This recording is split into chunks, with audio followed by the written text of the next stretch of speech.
Hello friends, आज हम class 12 chemistry chapter 9 coordination compound इसमें एनसीईआरटी में पेज नंबर 254 पर ये इंटरेक्ट क्वेश्चन दिए गए हैं। इन क्वेश्चंस को आज हम सोल्व करेंगे। 9.3 क्वेश्चन है, indicate the types of isomerism exhibited by the following complexes and draw the structure for this isomers. नीचे हमें कॉम्प्लेक्स कंपाउंड दिए गए हैं। इन कॉम्प्लेक्स कंपाउंड में हमें बताना है ये कौन से टाइप ऑफ आइसोमेरिज्म शो कर रहे हैं और साथ ही साथ आइसोमर्स की स्ट्रक्चर भी हमें बनानी है। तो पहला देखिए पोटेशियम, उसके बाद ब्रैकेट CrH2 का होल ट्वाइस, C2O4 का होल ट्वाइस, फिर ब्रैकेट बंद। तो इसमें काउंटर आयन तो हमें नहीं देखना है, जो ये ब्रैकेट के अंदर एंटिटी है इसमें हमें आइसोमेरिज्म देखना है। तो देखिए, इसको स्टार्ट करने से पहले मैं आपको ये बता देता हूं, अगर आपको ज्योमेट्रिकल आइसोमेरिज्म देखना है तो ये कुछ फॉर्मूले हैं, वो ये इस प्रकार की जो एंटिटी होगी वो कितने ज्योमेट्रिकल आइसोमेरिज्म शो करेगी ये मैंने यहाँ पर लिख रखा है। अगर एंटिटी हमारी Ma4 टाइप की है, जैसे कि COCl4, इस तरीके से M का मतलब है यहाँ पर सेंट्रल मेटल एटम और ये A यहाँ पर दिया गया है, यह है यहाँ पर हमारा लिगेंड। तो अगर एंटिटी हमारी Ma4 टाइप की है तो वो जीरो ज्योमेट्रिकल आइसोमेरिज्म शो करेगी, यानी कोई भी ज्योमेट्रिकल आइसोमर उसमें नहीं होगा। अगर एंटिटी हमारी Ma3b टाइप की है, यानी M का मतलब सेंट्रल मेटल एटम, A3 एक लिगेंड जिसके एटम हमारे पास 3 हो और दूसरा लिगेंड B, जैसे कि इस प्रकार से हो COCl3NH3, जैसे कि ये सेंट्रल मेटल एटम A3 का मतलब Cl3, एक जो लिगेंड है वो 3 है और B यानी ये अलग से लिगेंड होगा एक। तो इसमें भी ज्योमेट्रिकल आइसोमेरिज्म हो गए 0। तीसरा है, अगर हमारी एंटिटी Ma2b2 टाइप की है तो उसमें ज्योमेट्रिकल आइसोमर बनेंगे 2। और एनसीईआरटी में दिया गया है MX2L2, यहां पर मैंने A2b2 लिखा, एनसीईआरटी में मिलेगा आपको X2 MX2L2 टाइप का, या फिर इस तरीके से लिखा मिल सकता है MX2LL2। यहां पर LL का मतलब है ये डाइडेंडेंट लिगेंड है, सिंगल L लिख रखा है, इसका मतलब ये यूनिडेंटेट है, और LL का मतलब ये डाइडेंटेट लिगेंड है। अगर इसमें हमारी एंटिटी है MABCD टाइप की, यानी चारों लिगेंड अलग हैं, तो इसमें ज्योमेट्रिकल आइसोमर बनेंगे 3। ऊपर जो मैंने A2B2 टाइप की बताई, इसमें ज्योमेट्रिकल आइसोमर बनेंगे 2। एनसीईआरटी में दिया गया है MABXL टाइप, यानी चारों लिगेंड अलग अलग हैं। अगर हमारी एंटिटी MA6 टाइप की है, यानी 6 के 6 लिगेंड सेम है, तो ज्योमेट्रिकल आइसोमर्स उसमें कोई भी नहीं होगा।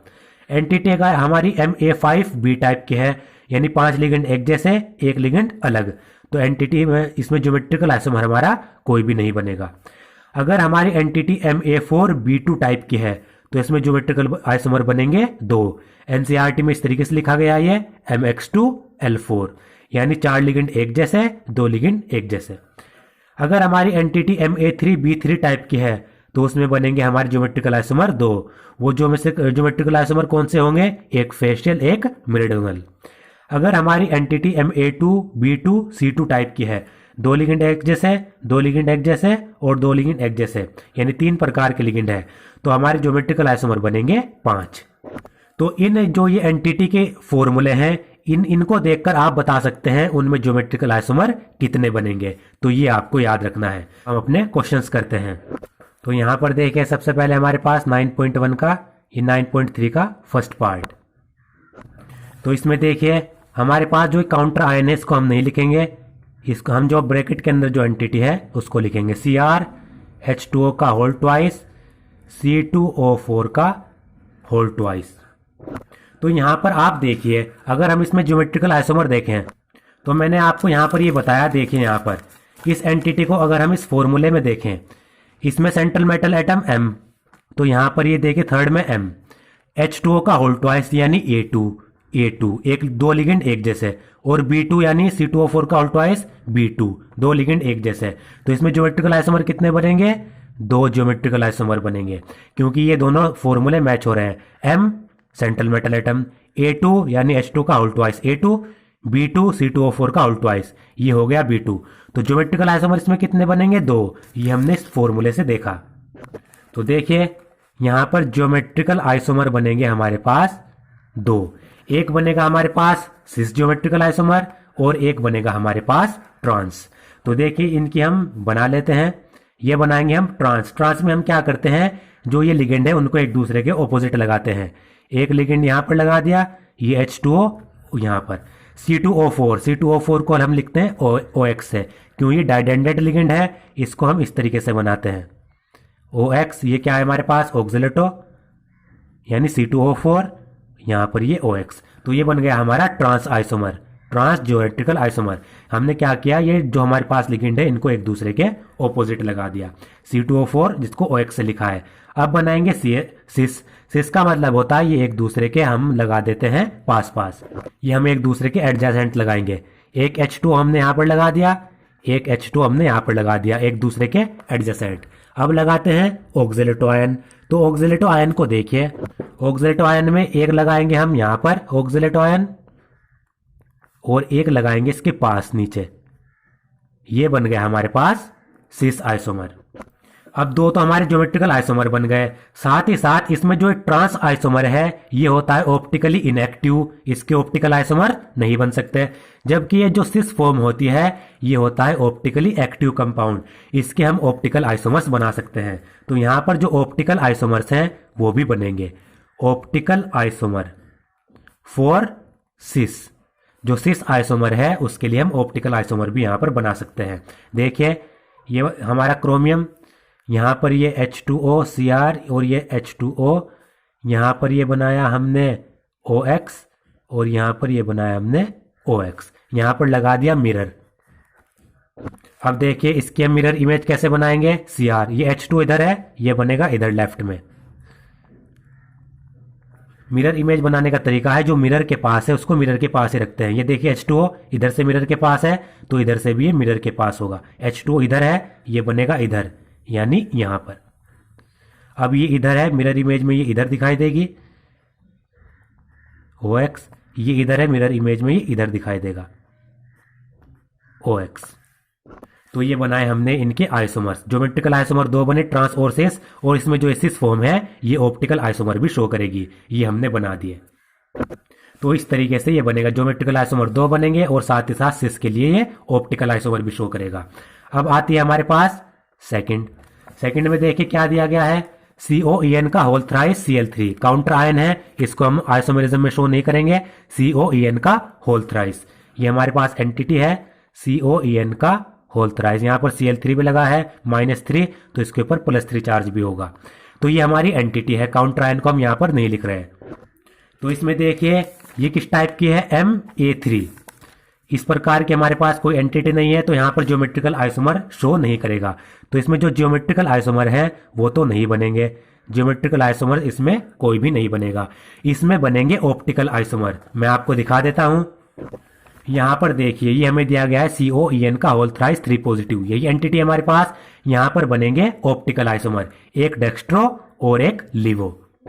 तो देखिए इस क्वेश्चन में भी तो हमारे पास यही एंटिटी दी गई है, तो इसमें यही दो हमारे ज्योमेट्रिकल आइसोमर बन जाएंगे। तो यहीं पर मैं बना देता हूं, क्योंकि सेम एंटिटी है, यही आपको यहां पर बनानी है। एक यहां पर ये COEN, ये EN, ये EN, एक तो ये बन गया, ये हमारा कैसा है डेक्स्ट्रो। एक बनाएंगे हम लिवो, इसकी मिरर इमेज ये इधर, मिरर इमेज में आपको बनाना सिखा देता हूं। यहां पर EN ये हो जाएगा इधर, जैसा मैंने ऊपर बनाया, ये यहां पर है, ये दिखाई देगा इधर, ये वाला हो जाएगा इधर राइट में, क्योंकि मिरर इमेज में उल्टा दिखाई देता है। और ये इधर है तो ये दिखाई देगा इधर। तो इसमें ज्योमेट्रिकल आइसोमर तो कोई नहीं बनेगा, इसमें बनेंगे सिर्फ ऑप्टिकल आइसोमर्स। तो ये बने हमारे ऑप्टिकल आइसोमर्स। कौन कौन से बनेगा, एक डेक्स्ट्रो और एक लिवो। तो अगर आपके पास इस प्रकार की एंटिटी आ जाए COEN का होल थ्राइस यानी Ma का होल थ्राइस, इस तरीके की अगर आपको एंटिटी मिल जाए तो आपको दो ऑप्टिकल आइसोमर बना देने हैं, एक डेक्स्ट्रो और एक लिवो। अब देखिए इसमें थर्ड है हमारे पास CONH3 का होल 5 NO2 और ब्रैकेट के बाद है NO3 का होल ट्वाइस। तो सबसे पहले तो आप ये एंटिटी मैच करिए, Ma5B, तो कौन सी है Ma5B। तो इसमें ज्योमेट्रिकल आइसोमर कोई भी नहीं बनेगा। तो ज्योमेट्रिकल आइसोमर तो हमें पता लग गया 0। तो देख लेते हैं, इसको यहां पर लिख लेते हैं, CONH3 का होल 5 NO2, यहां पर ये NO3 भी मैं लिख देता हूं क्योंकि इसका भी यूज है। ऊपर जो ये पोटेशियम है और ये जो क्लोराइड है यहाँ पर, इन दोनों का इसमें यूज नहीं है क्योंकि यहाँ पर ये पोटेशियम और क्लोराइड यहाँ पर आयनाइजेशन आइसोमेरिज्म शो नहीं कर रहे हैं, लेकिन यहाँ पर इसका यूज है, यहाँ पर इसमें आयनाइजेशन आइसोमेरिज्म भी होगा, तो इसलिए मैंने यहाँ पर इसको लिखा। आप चाहे तो ये जो हमने एंटिटी लिखी थी इसमें यहाँ पर ये पीछे शो भी कर सकते हैं, यहाँ पर भी आप शो कर सकते हैं Cl3। तो देखिए यहाँ पर मैंने लिखा, तो इसमें फॉर्मूला देखे ज्योमेट्रिकल आइसोमर तो इसमें कितने आए, 0। ज्योमेट्रिकल आइसोमर तो नहीं बनेंगे, लेकिन इसमें जो ऑप्टिकल आइसोमर्स हैं वो बनेंगे। तो a pair of optical isomer, optical isomer का एक पेयर इसमें बनेगा। देखिए यहाँ पर ऑप्टिकल आइसोमर कैसे बनेंगे, CO NH2 हमारे पास कितने हैं, 5, NH3 हमारे पास 5 है। तो यहाँ पर आप देखिए हम क्या करेंगे, NH3 यहाँ पर ये NH3, यहाँ पर ये NH3, ये NH3, यानी सारे के सारे NH3 मैंने पास पास लगा दिए, और यहाँ पर ये O2N यानी NO2। इस तरीके से अब इसकी मिरर इमेज कैसे बन सकती है, NO2 इधर आ जाएगा। देखिए मिरर इमेज बनाने के लिए जो NH3 है वो ये यहाँ पर, ये जो सीधे हैं ये तो सीधे ही रहेंगे, NH3 ये वाला इधर लिख दिया मैंने, ये वाला इधर और ये वाला इधर NH3। बाकी जो ये NO2 है ये इधर है, तो ये मिरर इमेज में इधर दिखाई देगा, ये NO2। बस इस प्रकार से ये एक ऑप्टिकल आइसोमर इसका बनेगा। अब इसमें एक ऑप्टिकल आइसोमर का एक पेयर है, और साथ ही साथ ये जो आप देख रहे हैं एंटिटी, इसमें लिंकेज आइसोमर भी दिखाई देगा। लिंकेज आइसोमर क्यों दिखाई देगा, क्योंकि जो इसमें ये N2 है, NO2, ये है एम्बिडेंटेड लिगेंड। एम्बिडेंटेड लिगेंड का मतलब होता है ये नाइट्रोजन से भी जुड़ सकता है, ऑक्सीजन की तरफ से भी जुड़ सकता है। तो साथ ही क्या दिखाई देगा, लिंकेज आइसोमर भी इसमें दिखाई देगा। तो देखिए लिंकेज आइसोमेरिज्म क्यों, क्योंकि NO2 एम्बिडेंटेड लिगेंड है, ये नाइट्रोजन की तरफ से भी जुड़ेगा और ऑक्सीजन की तरफ से भी जुड़ेगा। तो देखिए इसमें किस तरीके से बनेंगे, एक तो बनेगा CO NH3 का होल 5 NO2, ये तो हमें दिया गया है, NO3 का होल ट्वाइस, और साथ ही साथ इसमें एक बनेगा, अभी ये किसकी तरफ से जुड़ रहा है, नाइट्रोजन की तरफ से, अब जुड़ेगा ये ऑक्सीजन की तरफ से, यानी इलेक्ट्रॉन पेयर डोनेट करेगा ऑक्सीजन की तरफ से। एक इसका आइसोमर इस तरीके से बन सकता है, CO NH3 का होल 5 ONO, है तो NO2 ही, लेकिन ऑक्सीजन की तरफ से जुड़ रहा है, ONO। बाद में लिख देंगे हम NO3 का ये काउंटर आयन है, होल ट्वाइस। ऊपर जो ये दिए गए हैं इन ये लिंकेज आइसोमेरिज्म क्यों नहीं शो कर रहे हैं, क्योंकि यहां पर कोई भी एम्बिडेंटेड लिगेंड नहीं है। इसमें एम्बिडेंटेड लिगेंड है तो ये एक नाइट्रोजन की तरफ से जुड़ सकता है और ऑक्सीजन की तरफ से भी जुड़ सकता है, तो एक बनेंगे इसमें लिंकेज आइसोमेरिज्म। साथ ही साथ ये शो करेगा आयनाइजेशन आइसोमेरिज्म।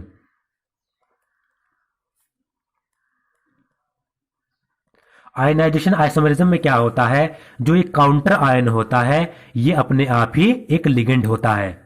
ये जो काउंटर आयन है ये अपने आप ही लिगेंड होता है, और ये क्या कर सकता है, ये एंटिटी के अंदर जो लिगेंड है उसको डिस्प्लेस कर सकता है। तो यहां पर जो NO3 है वो क्या करेगा, NO2 को डिस्प्लेस करेगा, तो इसलिए इसमें आयनाइजेशन आइसोमेरिज्म भी दिखाई देगा। कैसे, CO NH3 का होल 5 NO2 और यहां पर NO3 का होल ट्वाइस। ये क्या करेगा, एक NO3 NO2 को यहां से डिस्प्लेस कर देगा और इसकी जगह ले लेगा। CO NH3 का होल 5 NO2, यहां पर लिखा जाएगा अब NO3, यानी NO3 हमारे पास दो हैं, एक NO3 ने NO2 को यहां से डिस्प्लेस कर दिया, ये हमारे पास NO3। तो बाहर क्या बचा, बाहर बचा अब NO3 और एक यहां से जो NO2 था वो भी बाहर चला गया, NO2। तो देखिए इसमें क्या किया, एक NO3 ने NO2 को डिस्प्लेस कर दिया, NO3 ने क्या किया, NO2 की यहां पर जगह ले ली है, NO3 है, और बाहर क्या बचा, NO3 में से एक तो अंदर चला गया, एक NO3 है बाहर बच गया, ये NO3 है, और जो अंदर का NO2 था वो भी बाहर आ गया, NO2, यहां पर ये NO2 है। तो इस तरीके से इसमें आयनाइजेशन आइसोमेरिज्म भी होगा। तो इसमें ज्योमेट्रिकल आइसोमरिज्म कोई नहीं, एक ऑप्टिकल आइसोमर का पेयर बनेगा, ये लिंकेज आइसोमरिज्म भी शो करेगा, आयनाइजेशन आइसोमरिज्म भी यहां पर ये शो करेगा। अब देखिए 4 PtNH3H2OCl2 हमारे पास ये एंटिटी है, तो यहां पर ये लिख लेता हूं, ये हमारे पास आ गया अब 4। क्या है? PtNH3H2OCl2 NH3H2OCl2। अब इसमें देखिए क्या हमारे पास कोई ऐसी एंटिटी है MAbC2, इस प्रकार के हमारे पास कोई एंटिटी नहीं है, लेकिन ये मैं लिख देता हूं क्योंकि यहां पर ये ज्योमेट्रिकल आइसोमर भी शो करेगा। तो अगर हमारे पास इस प्रकार की एंटिटी आ जाए MAb और C2, तो इसमें भी कितने होंगे? इसमें 2 ज्योमेट्रिकल आइसोमर बनेंगे, ये आपको याद रखना है MAbC2। इसमें सिस ट्रांस आइसोमर बनेंगे, वो कैसे?